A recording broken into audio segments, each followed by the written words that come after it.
Chapter 8. Getting Started. There is gold everywhere. Most people are not trained to see it. I wish I could say acquiring wealth was easy for me, but it wasn't. So in response to the question, how do I start, I offer the thought process I go through on a day-to-day basis. It really is easy to find great deals. I promise you that. It's just like riding a bike. After a little wobbling, it's a piece of cake. But when it comes to money, it takes determination to get through the wobbling. That's a personal thing. To find million-dollar deals of a lifetime requires us to call on our financial genius. I believe that each of us has a financial genius within us. The problem is that our financial genius lies asleep, waiting to be called upon. It lies asleep because our culture has educated us into believing that the love of money is the root of all evil. It has encouraged us to learn a profession so we can work for money, but failed to teach us how to have money work for us. It taught us not to worry about our financial future because our company or the government would take care of us when our working days are over. However, it is our children, educated in the same school system, who will end up paying for this absence of financial education. The message is still to work hard, earn money, and spend it. And when we run short, we can always borrow more. Unfortunately, 90% of the Western world subscribes to the above dogma, simply because it's easier to find a job and work for money. If you are not one of the masses, I offer you the following 10 steps to awaken your financial genius. I simply offer you the steps I have personally followed. If you want to follow some of them, great. If you don't, make up your own. Your financial genius is smart enough to develop its own list. While in Peru, I asked a gold miner of 45 years how he was so confident about finding a gold mine. He replied, "There is gold everywhere. Most people are not trained to see it." And I would say that is true. In real estate, I can go out and in a day come up with 4 or 5 great potential deals, while the average person will go out and find nothing, even looking in the same neighborhood. The reason is that they have not taken the time to develop their financial genius. I offer you the following 10 steps as a process to develop your God-given powers, powers over which only you have control. 1. Find a reason greater than reality, the power of spirit. If you ask most people if they would like to be rich or financially free, they would say yes. But then reality sets in. The road seems too long with too many hills to climb. It's easier to just work for money and hand the excess over to your broker. I once met a young woman who had dreams of swimming for the U.S. Olympic team. The reality was that she had to get up every morning at 4 o'clock to swim for 3 hours before going to school. She did not party with her friends on Saturday night. She had to study and keep her grades up, just like everyone else. When I asked her what fueled her superhuman ambition and sacrifice, she simply said, "I do it for myself and the people I love. It's love that gets me over the hurdles and sacrifices." A reason or a purpose is a combination of wants and don't wants. When people ask me what my reason for wanting to be rich is, I tell them that it is a combination of deep emotional wants and don't wants. I will list a few. First, the don't wants, for they create the wants. I don't want to work all my life. I don't want what my parents aspired for, which was job security and a house in the suburbs. I don't like being an employee. I hated that my dad always missed my football games because he was so busy working on his career. I hated it when my dad worked hard all his life and the government took most of what he worked for at his death. He could not even pass on what he worked so hard for when he died. The rich don't do that. They work hard and pass it on to their children.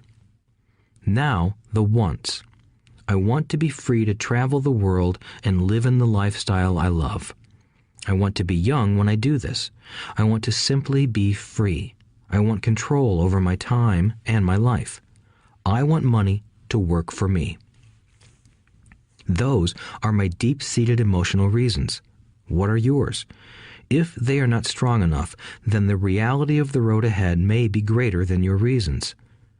I have lost money and been set back many times, but it was the deep emotional reasons that kept me standing up and going forward.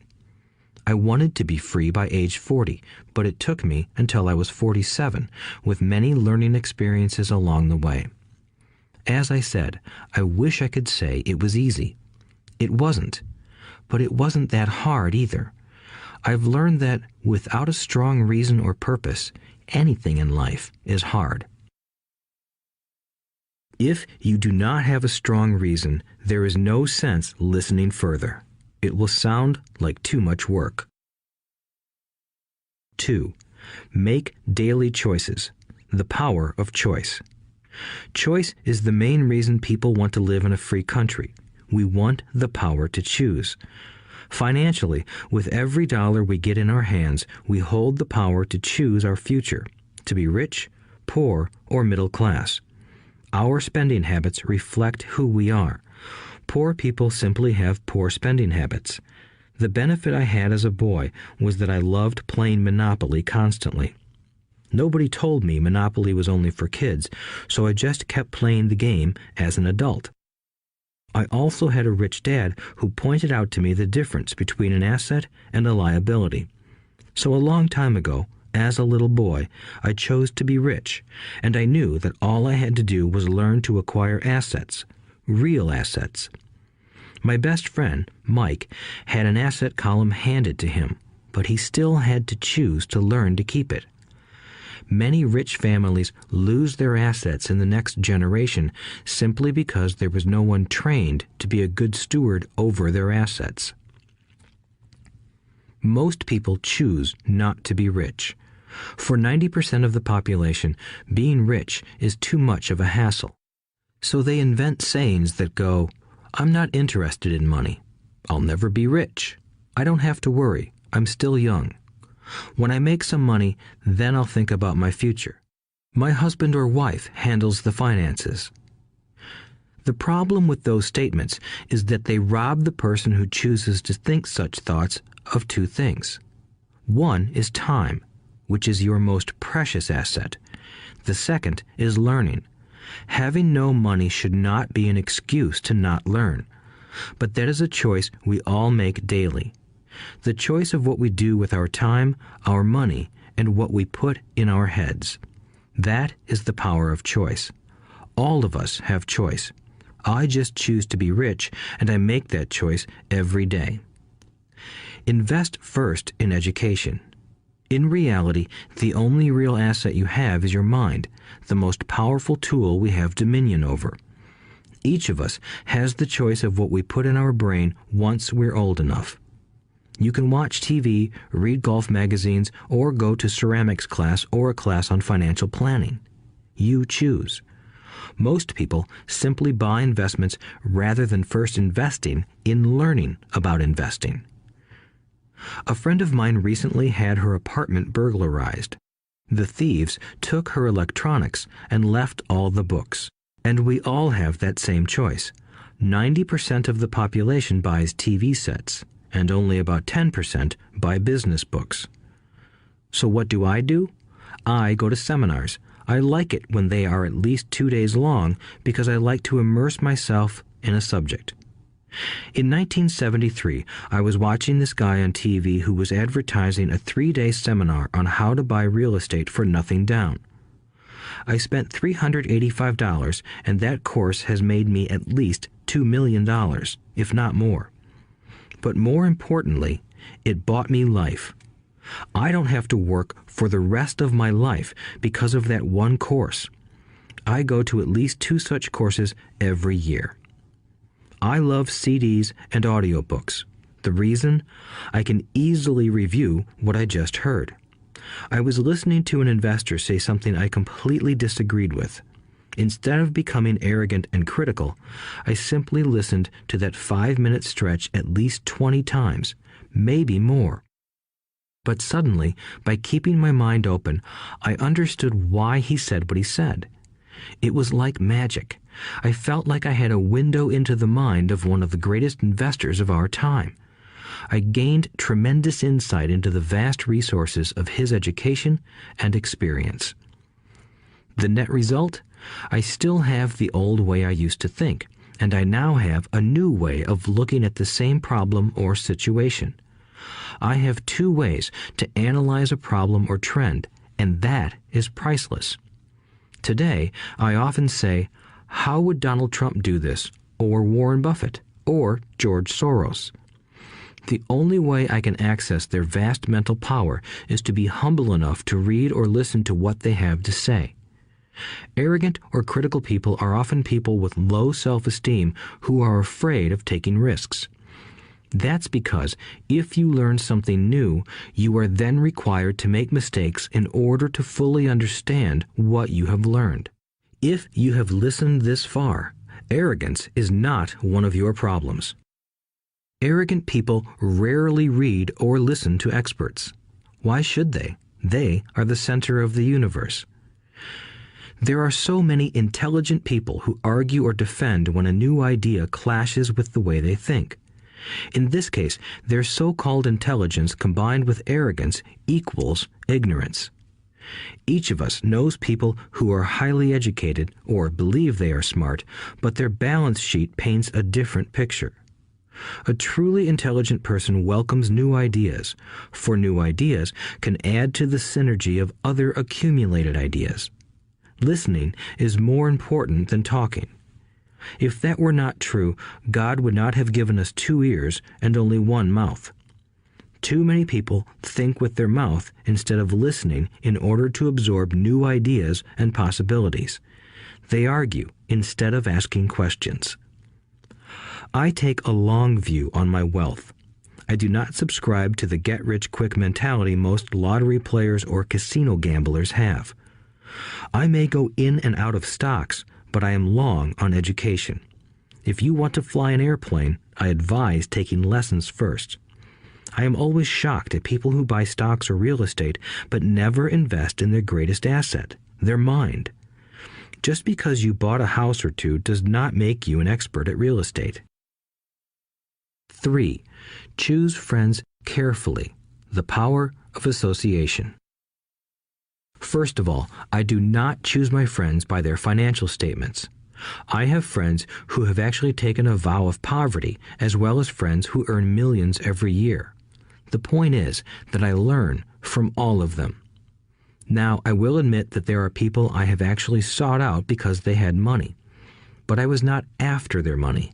I was seeking their knowledge.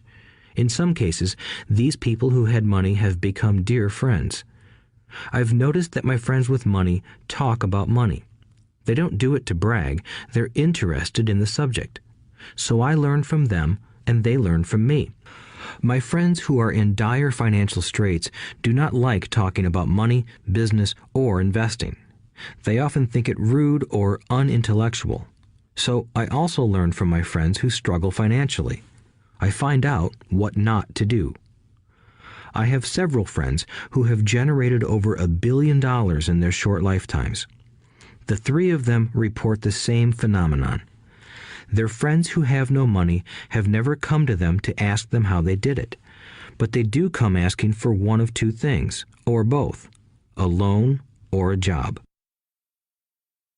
Warning: don't listen to poor or frightened people. I have such friends, and while I love them dearly, they are the Chicken Littles of life. To them, when it comes to money, especially investments, it's always, the sky is falling, the sky is falling. They can always tell you why something won't work. The problem is that people listen to them. But people who blindly accept doom and gloom information are also Chicken Littles. As that old saying goes, birds of a feather flock together. If you watch business channels on TV, they often have a panel of so-called experts. One expert will say the market is going to crash, and the other will say it's going to boom. If you're smart, you listen to both. Keep your mind open because both have valid points. Unfortunately, most poor people listen to Chicken Little. I have had many close friends try to talk me out of a deal or an investment. Not long ago, a friend told me he was excited because he found a 6% certificate of deposit. I told him I earned 16% from the state government. The next day, he sent me an article about why my investment was dangerous. I have received 16% for years now, and he still receives 6%. I would say that one of the hardest things about wealth building is to be true to yourself and to be willing to not go along with the crowd. This is because, in the market, it is usually the crowd that shows up late that is slaughtered. If a great deal is on the front page, it's too late in most instances. Look for a new deal. As we used to say as surfers, there is always another wave. People who hurry and catch a wave late usually are the ones who wipe out. Smart investors don't time the markets. If they miss a wave, they search for the next one and get themselves in position. This is hard for most investors because buying what is not popular is frightening. Timid investors are like sheep going along with the crowd. Or their greed gets them in when wise investors have already taken their profits and moved on. Wise investors buy an investment when it's not popular. They know their profits are made when they buy, not when they sell. They wait patiently. As I said, they do not time the market. Just like a surfer, they get in position for the next big swell. It's all insider trading. There are forms of insider trading that are illegal, and there are forms of insider trading that are legal. But either way, it's insider trading. The only distinction is, how far away from the inside are you? The reason you want to have rich friends is because that is where the money is made. It's made on information. You want to hear about the next boom, get in and get out before the next bust. I'm not saying do it illegally, but the sooner you know, the better your chances are for profits with minimal risk. That is what friends are for, and that is financial intelligence. 4. Master a formula and then learn a new one. The power of learning quickly. In order to make bread, every baker follows a recipe, even if it's only held in their head. The same is true for making money. Most of us have heard the saying, "You are what you eat." I have a different slant. I say, you become what you study. In other words, be careful what you learn, because your mind is so powerful that you become what you put in your head. For example, if you study cooking, you then tend to cook. If you don't want to be a cook anymore, then you need to study something else. When it comes to money, the masses generally have one basic formula they learned in school, and it's this: work for money. The predominant formula I see in the world is that every day millions of people get up, go to work, earn money, pay bills, balance checkbooks, buy some mutual funds, and go back to work. That is the basic formula, or recipe. If you're tired of what you're doing, or you're not making enough, it's simply a case of changing the formula via which you make money. Years ago, when I was 26, I took a weekend class called How to Buy Real Estate Foreclosures. I learned a formula. The next trick was to have the discipline to actually put into action what I had learned. That is where most people stop. For 3 years, while working for Xerox, I spent my spare time learning to master the art of buying foreclosures. I've made several $million using that formula. So, after I mastered that formula, I went in search of other formulas. For many of the classes, I did not directly use the information I learned, but I always learned something new. I have attended classes designed for derivative traders, commodity option traders, and chaologists. I was way out of my league, being in a room full of people with doctorates in nuclear physics and space science. Yet, I learned a lot that made my stock and real estate investing more meaningful and lucrative. Most junior colleges and community colleges have classes on financial planning and buying traditional investments. They are good places to start, but I always search for a faster formula. That is why, on a fairly regular basis, I make more in a day than many people will make in their lifetime. Another side note, in today's fast-changing world, it's not so much what you know anymore that counts, because often what you know is old. It is how fast you learn. That skill is priceless. It's priceless in finding faster formulas, recipes, if you will, for making dough. Working hard for money is an old formula born in the day of cavemen. 5. Pay yourself first. The power of self-discipline. If you cannot get control of yourself, do not try to get rich. It makes no sense to invest, make money, and blow it. It is the lack of self-discipline that causes most lottery winners to go broke soon after winning millions. It is the lack of self-discipline that causes people who get a raise to immediately go out and buy a new car or take a cruise. It is difficult to say which of the 10 steps is the most important, but of all the steps, this step is probably the most difficult to master if it is not already a part of your makeup. I would venture to say that personal self-discipline is the number one delineating factor between the rich, the poor, and the middle class.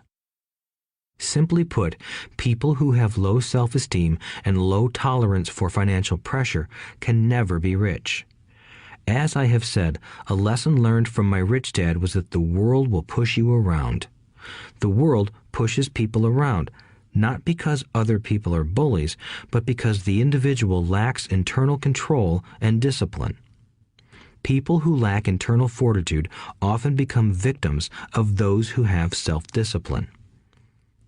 In the entrepreneur classes I teach, I constantly remind people to not focus on their product, service, or widget, but to focus on developing management skills. The 3 most important management skills necessary to start your own business are management of 1. Cash flow, 2. People, 3. Personal time. I would say the skills to manage these 3 apply to anything, not just entrepreneurs. The 3 matter in the way you live your life as an individual or as part of a family, a business, a charitable organization, a city, or a nation. Each of these skills is enhanced by the mastery of self-discipline. I do not take the saying, "pay yourself first," lightly. The statement, "pay yourself first," comes from George Clason's book, The Richest Man in Babylon. Millions of copies have been sold. But while millions of people freely repeat that powerful statement, few follow the advice. As I said, financial literacy allows one to read numbers, and numbers tell the story. By looking at a person's income statement and balance sheet, I can readily see if people who spout the words, "pay yourself first," actually practice what they preach. In reality, each month, many allocate money to their asset column before they pay their monthly expenses. Although millions of people have read Clason's book and understand the words, "pay yourself first," in reality, they pay themselves last. Now, I can hear the howls from those of you who sincerely believe in paying your bills first, and I can hear all the responsible people who pay their bills on time. I am not saying be irresponsible and not pay your bills. All I am saying is do what the book says, which is pay yourself first. If you can truly begin to understand the power of cash flow, you will soon realize why 90% of people work hard all their lives and need government support like Social Security when they are no longer able to work. Kim and I have had many bookkeepers, accountants, and bankers who have had a major problem with this way of looking at pay yourself first. The reason is that these financial professionals actually do what the masses do. They pay themselves last. There have been times in my life when, for whatever reason, cash flow was far less than my bills. I still paid myself first. My accountant and bookkeeper screamed in panic. They're going to come after you. The IRS is going to put you in jail. You're going to ruin your credit rating. They'll cut off the electricity. I still paid myself first. Why, you ask? Because that's what the story, The Richest Man in Babylon, was all about. The power of self-discipline and the power of internal fortitude. As my rich dad taught me the first month I worked for him, most people allow the world to push them around. A bill collector calls and you pay or else. A sales clerk says, "Oh, just put it on your charge card." Your real estate agent tells you, "Go ahead. The government allows you a tax deduction on your home." That is what the book is really about. Having the guts to go against the tide and get rich. You may not be weak, but when it comes to money, many people get wimpy. I am not saying be irresponsible. The reason I don't have high credit card debt and doodad debt is because I pay myself first. The reason I minimize my income is because I don't want to pay it to the government. That is why my income comes from my asset column through a Nevada corporation. If I work for money, the government takes it. Although I pay my bills last, I am financially astute enough to not get into a tough financial situation. I don't like consumer debt. I actually have liabilities that are higher than 99% of the population, but I don't pay for them. Other people pay for my liabilities. They're called tenants. So rule number 1 in paying yourself first is don't get into debt in the first place. Although I pay my bills last, I set it up to have only small, unimportant bills that are due. When I occasionally come up short, I still pay myself first. I let the creditors and even the government scream. I like it when they get tough. Why? Because those guys do me a favor. They inspire me to go out and create more money. So I pay myself first, invest the money, and let the creditors yell. I generally pay them right away anyway. Kim and I have excellent credit. We just don't cave into pressure and spend our savings or liquidate stocks to pay for consumer debt. That is not too financially intelligent. To successfully pay yourself first, keep the following in mind. 1. Don't get into large debt positions that you have to pay for. Keep your expenses low. Build up assets first. Then buy the big house or nice car. Being stuck in the rat race is not intelligent. 2. When you come up short, let the pressure build and don't dip into your savings or investments. Use the pressure to inspire your financial genius to come up with new ways of making more money and then pay your bills. You will have increased your ability to make more money as well as your financial intelligence. So many times I have gotten into financial hot water and used my brain to create more income while staunchly defending the assets in my asset column.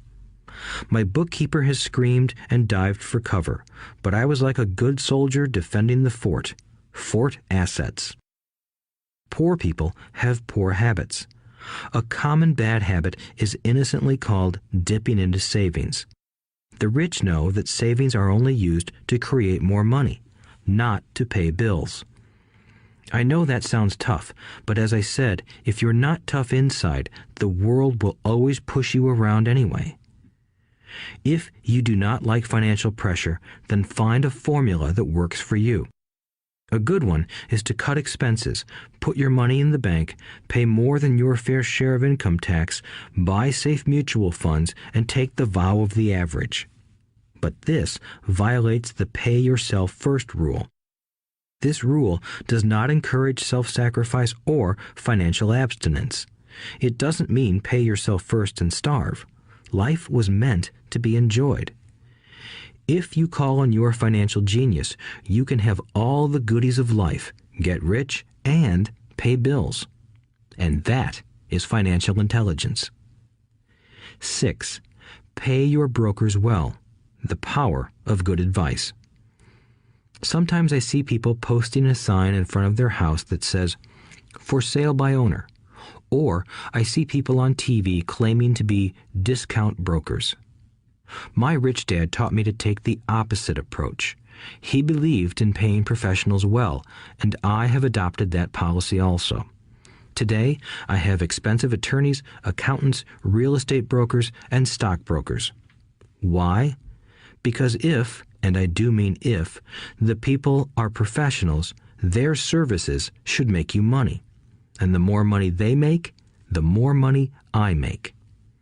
We live in the information age. Information is priceless.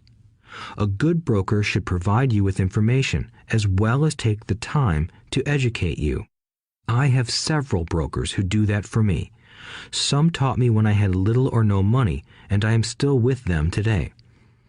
What I pay a broker is tiny in comparison with what kind of money I can make because of the information they provide. I love it when my real estate broker or stockbroker makes a lot of money because that usually means I made a lot of money. A good broker saves me time in addition to making me money. Like when I bought the vacant land for $9,000 and sold it immediately for over $25,000 so I could buy my Porsche quicker. A broker is my eyes and ears in the market. They're there every day, so I do not have to be. I'd rather play golf. People who sell their house on their own must not value their time much. Why would I want to save a few bucks when I could use that time to make more money or spend it with those I love? What I find funny is that so many poor and middle-class people insist on tipping restaurant help 15 to 20%, even for bad service, but complain about paying a broker 3 to 7%. They enjoy tipping people in the expense column and stiffing people in the asset column. That is not financially intelligent. Keep in mind that not all brokers are created equal.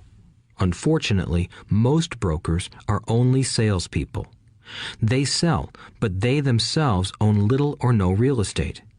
There is a tremendous difference between a broker who sells houses and a broker who sells investments. The same is true for stock, bond, mutual fund, and insurance, brokers who call themselves financial planners. When I interview any paid professional, I first find out how much property or stocks they personally own and what percentage they pay in taxes. And that applies to my tax attorney as well as my accountant. I have an accountant who minds his own business. His profession is accounting, but his business is real estate. I used to have an accountant who was a small business accountant, but he had no real estate. I switched because we did not love the same business. Find a broker who has your best interests at heart. Many brokers will spend the time educating you, and they could be the best asset you find. Just be fair, and most of them will be fair to you. If all you can think about is cutting their commissions, then why should they want to help you? It's just simple logic. As I said earlier, one of the management skills is the management of people. Many people only manage people they feel smarter than and they have power over. Many middle managers remain middle managers, failing to get promoted because they know how to work with people below them, but not with people above them. The real skill is to manage and reward the people who are smarter than you in some technical area. That is why companies have a board of directors. You should have one too. That is financial intelligence. 7. Be an Indian giver. The power of getting something for nothing. When the first European settlers came to America, they were taken aback by a cultural practice some American Indians had. For example, if a settler was cold, the Indian would give the person a blanket. Mistaking it for a gift, the settler was often offended when the Indian asked for it back. The Indians also got upset when they realized that settlers did not want to give it back. That is where the term Indian giver came from, a simple cultural misunderstanding. In the world of the asset column, being an Indian giver is vital to wealth. The sophisticated investor's first question is, how fast do I get my money back? They also want to know what they get for free, also called a piece of the action. That is why the ROI, or return on investment, is so important. For example, I found a small condominium that was in foreclosure a few blocks from where I lived. The bank wanted $60,000 and I submitted a bid for $50,000, which they took simply because, along with my bid, was a cashier's check for $50,000. They realized I was serious. Most investors would say, "Aren't you tying up a lot of cash? Would it not be better to get a loan on it?" The answer is, not in this case. My investment company uses this condominium as a vacation rental in the winter months when the snowbirds come to Arizona. It rents for $2,500 a month for 4 months out of the year. For rental during the off-season, it rents for only $1,000 a month. I had my money back in about 3 years. Now I own this asset, which pumps money out for me, month in and month out. The same is done with stocks. Frequently, my broker calls and recommends I move a sizable amount of money into the stock of a company that he feels is just about to make a move that will add value to the stock, like announcing a new product. I will move my money in for a week to a month while the stock moves up. Then I pull my initial dollar amount out and stop worrying about the fluctuations of the market because my initial money is back and ready to work on another asset. So my money goes in, and then it comes out, and I own an asset that was technically free. True, I have lost money on many occasions, but I only play with money I can afford to lose. I would say, on an average 10 investments, I hit home runs on 2 or 3, while 5 or 6 do nothing, and I lose on 2 or 3.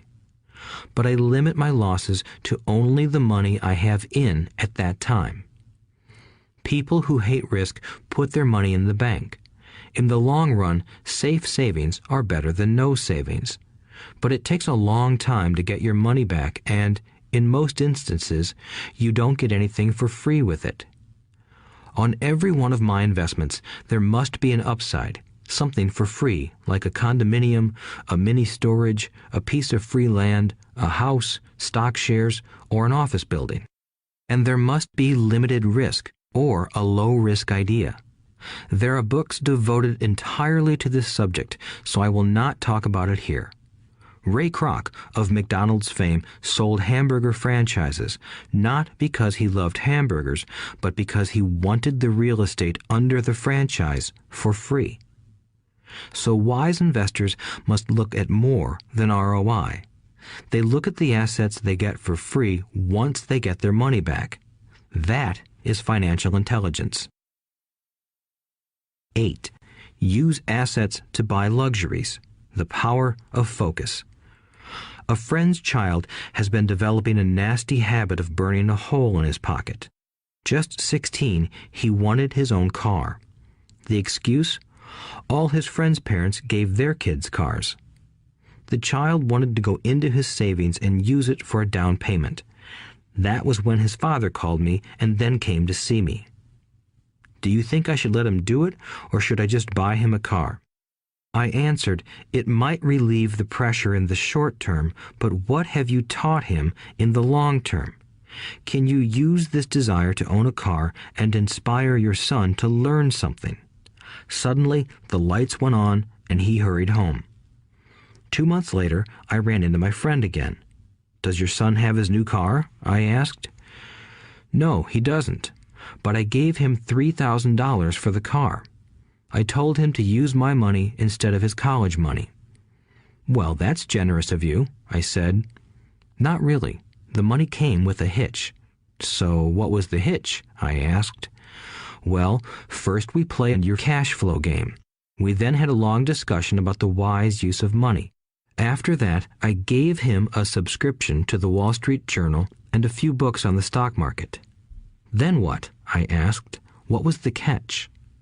I told him the $3,000 was his, but he could not directly buy a car with it. He could use it to find a stockbroker and buy and sell stocks. Once he had made $6,000 with the $3,000, the money would be his for the car, and the $3,000 would go into his college fund. "And what are the results?" I asked. Well, he got lucky early in his trading, but lost everything a few days later. Then he really got interested. Today, I would say he is down $2,000, but his interest is up. He has read all the books I bought him, and he's gone to the library to get more. He reads the Wall Street Journal voraciously, watching for indicators. He's only got $1,000 left, but his interest and learning are sky high. He knows that if he loses that money, he walks for 2 more years. But he does not seem to care. He even seems uninterested in getting a car because he's found a game that is more fun. What happens if he loses all the money? I asked. We'll cross that bridge when we get to it. I'd rather have him lose everything now than wait till he's our age to risk losing everything. And besides, that is the best $3,000 I've ever spent on his education. What he is learning will serve him for life, and he seems to have gained a new respect for the power of money. As I said earlier, if a person cannot master the power of self-discipline, it is best not to try to get rich.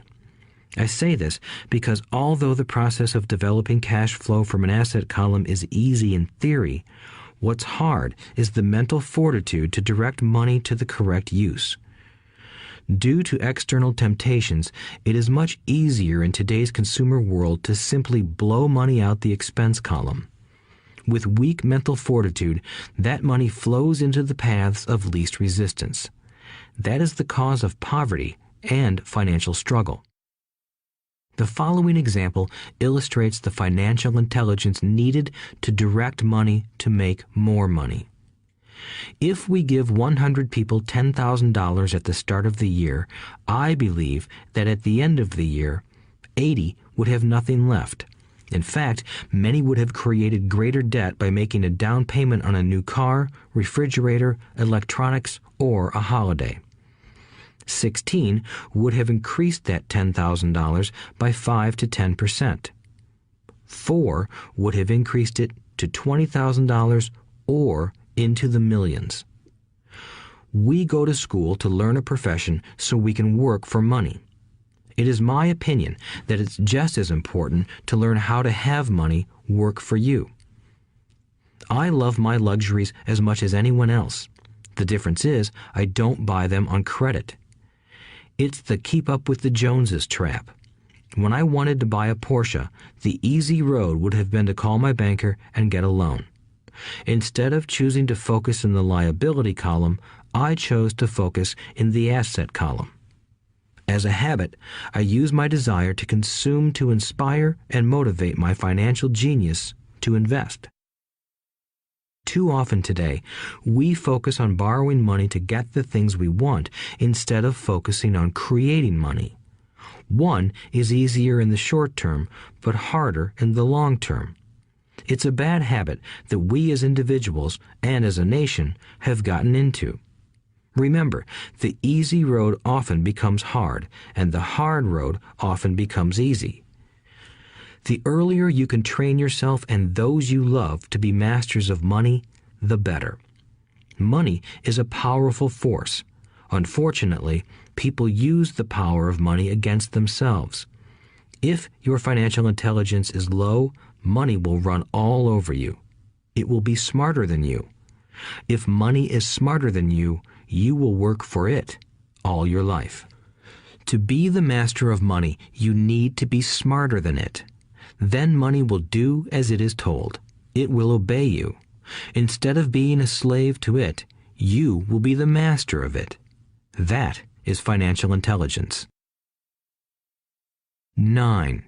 Choose heroes. The power of myth.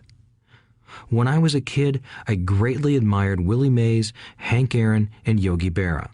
They were my heroes, and I wanted to be just like them. I treasured their baseball cards. I knew their stats, the RBIs, the ERAs, their batting averages, how much they got paid, and how they came up from the minor leagues. As a 9-year-old kid, when I stepped up to bat or played first base or catcher, I wasn't me. I pretended I was a famous baseball player. It's one of the most powerful ways we learn, and we often lose that as adults. We lose our heroes. Today, I watch young kids playing basketball near my home. On the court, they're not little Johnny. They're pretending to be their favorite basketball hero. Copying or emulating heroes is true power learning. I have new heroes as I grow older. I have golf heroes, and I copy their swings and do my best to read everything I can about them. I also have heroes such as Donald Trump, Warren Buffett, Peter Lynch, George Soros, and Jim Rogers. I know their stats just like I knew the ERAs and RBIs of my childhood baseball heroes.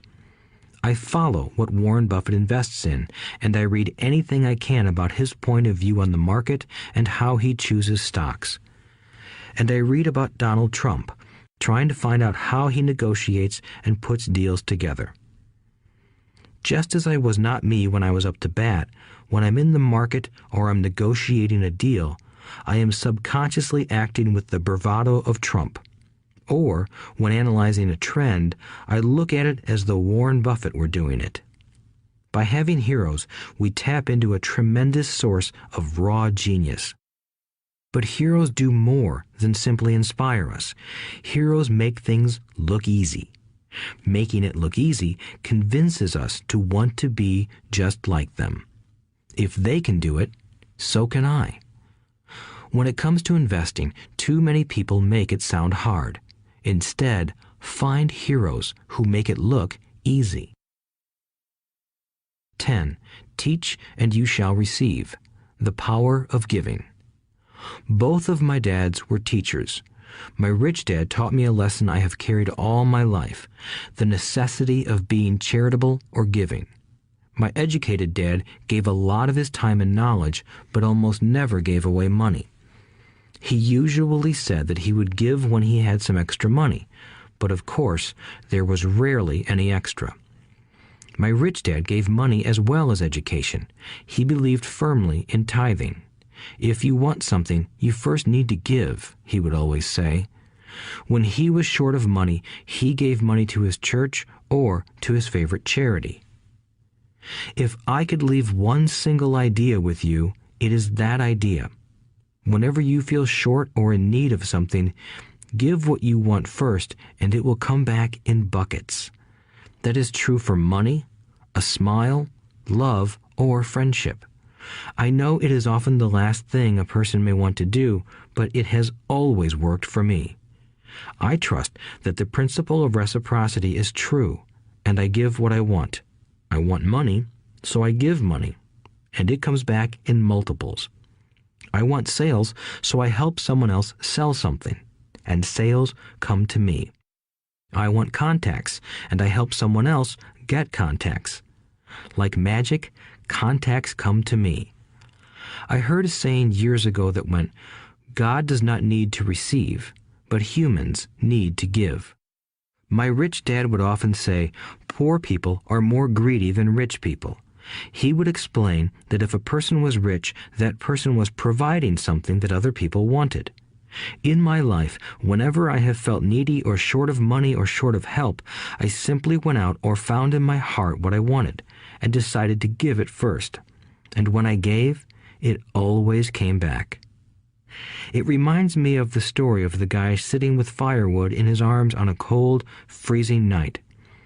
He is yelling at the pot-bellied stove, "When you give me some heat, then I'll put some wood in you." And when it comes to money, love, happiness, sales, and contacts, all one needs to remember is to give first. Often, just the process of thinking of what I want and how I could give that to someone else breaks free a torrent of bounty. Whenever I feel that people aren't smiling at me, I simply begin smiling and saying hello. Like magic, the next thing I know, I'm surrounded by smiling people. It is true that your world is only a mirror of you. So that's why I say, teach and you shall receive. I have found that the more I teach those who want to learn, the more I learn. If you want to learn about money, teach it to someone else. A torrent of new ideas and finer distinctions will come in. There are times when I have given and nothing has come back, or what I have received is not what I wanted. But upon closer inspection and soul-searching, I was often giving to receive in those instances instead of giving for the joy that giving itself brings. My dad taught teachers, and he became a master teacher. My rich dad always taught young people his way of doing business. In retrospect, it was their generosity with what they knew that made them smarter. There are powers in this world that are much smarter than we are. You can get there on your own, but it's easier with the help of the powers that be. You only need to be generous with what you have.